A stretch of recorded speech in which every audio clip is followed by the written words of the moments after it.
How can we prepare ourselves practically and withstand the temptation to accept the mark of the beast? What do we need to focus on right now so that we can be training ourselves for the times that lie ahead? As you know, the mark of the beast is coming, and there will be a strong temptation to accept it, because without it, we won't be able to buy or sell.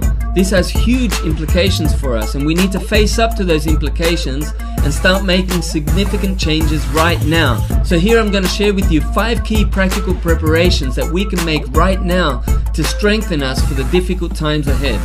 The first practical preparation I want to share with you is learning to live with less, learning to live on less. You see, the whole world is constantly heading in the direction of accumulating more stuff. The majority of people on TV, in the magazines, movies, they all promote the idea of endless consumption, to accumulate. The American dream, which is now the entire world's dream, is to have a bigger house, a new car, more clothes in the cupboard. It's always about having and accumulating more for oneself. But Jesus teaches us the opposite.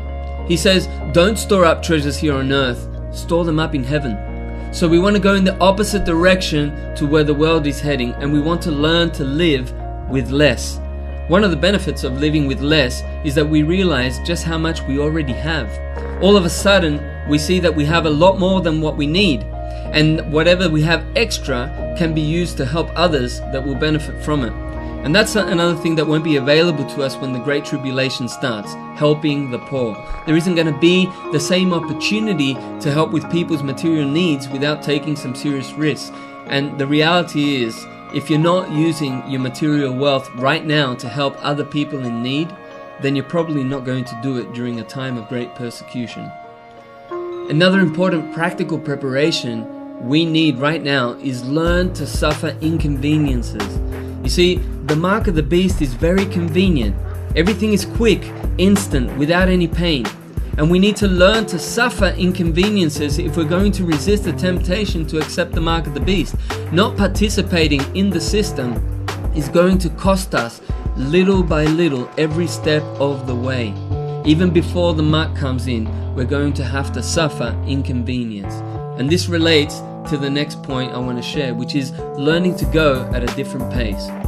See, the world is always trying to do things faster. New technology helps us to do this a little bit more with each new development. We can travel at higher speeds, we can cook quickly, wash faster, and communicate rapidly. And all of this generates an ever greater need for acceleration. Now, a lot of technology was supposed to help us have more time to do important things, but for the majority of us, it only ends up generating more work and more stress. So in order to resist the system, we have to pause. We have to pause and make space for God and time for people. We need to have this space to be able to truly discover what God wants. A practical example of this are the chip transport cards that were implemented a few years ago in some countries. When some of us saw this coming, we started using bicycles more, something that we didn't do before.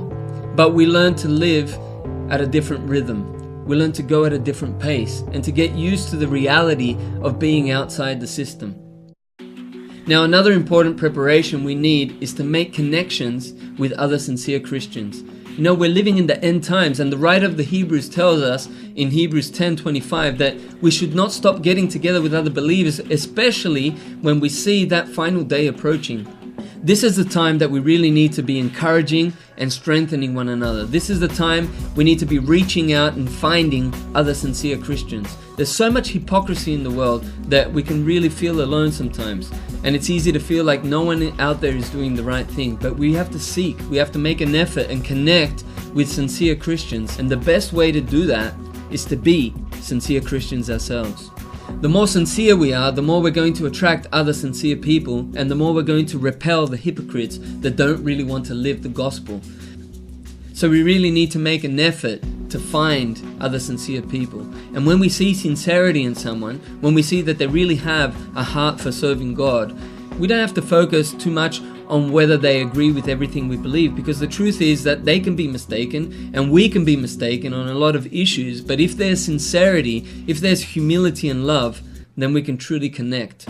And that's a big problem that we see, that because of pride, there isn't really a sincere connection between Christians. The connections are very superficial. There's a lot of areas of disagreement among Christians, and they don't want to resolve those areas, or they seem too uncomfortable to resolve. And so people just end up going where they feel more comfortable instead of looking for what will really help them grow in their faith.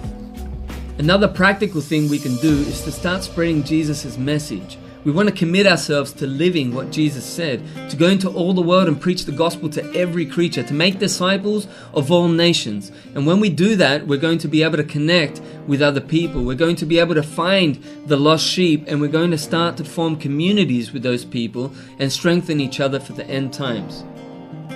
Now, there are other practical preparations that we need to make, and there are also some very important spiritual preparations that are fundamental for surviving spiritually the end times. And we're hoping to keep publishing more videos that go deeper into these issues, so make sure you subscribe to the channel and set it to receive notifications to make sure you don't miss these important videos. I really hope you take these preparations seriously. You know, we can't delay this decision to prepare. That is probably the most important point I wish to communicate, that we don't postpone this preparation. Remember, time is short, so let's make the most of it.